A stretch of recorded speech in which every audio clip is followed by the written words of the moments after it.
Mais le parcours de Francine n'a pas commencé ici. Quand j'avais 16 ans, j'ai rencontré un homme. Il m'a dit qu'il m'aimait et je suis tombée enceinte de mon premier enfant, Kambal. Mais il m'a quittée, peut-être qu'il n'était pas prêt. À 19 ans, j'ai rencontré mon mari, l'amour de ma vie.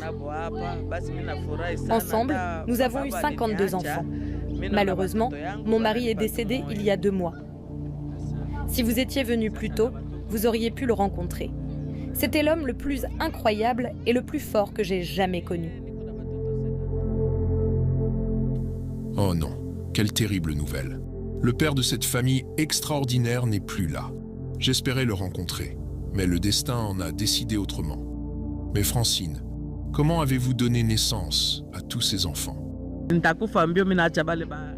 Si j'arrête d'accoucher, je pourrais mourir. Laissez-moi expliquer.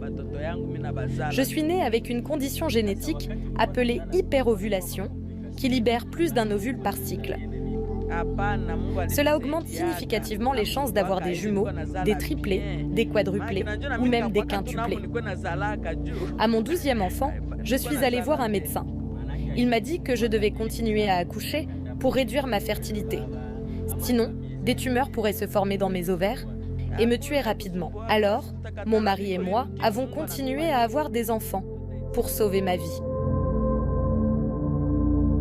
Je ne suis pas médecin, donc je ne sais pas si c'était la meilleure solution. Mais je ne suis pas là pour juger ou changer quoi que ce soit.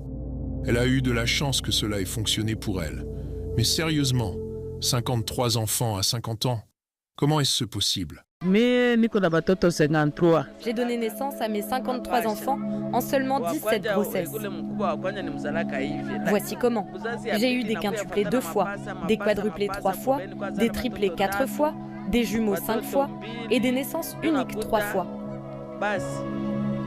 Cela fait 53 enfants en 17 grossesses.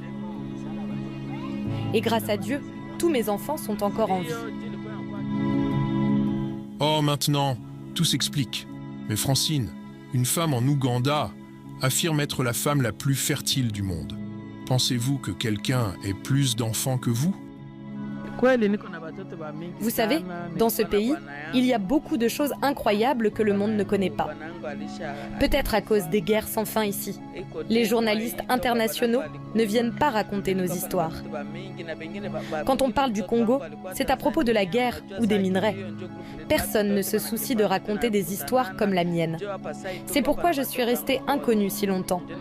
Et honnêtement, je crois qu'il pourrait y avoir quelqu'un avec plus d'enfants que moi. Peut-être ici au Congo ou dans une région reculée du monde sans couverture médiatique.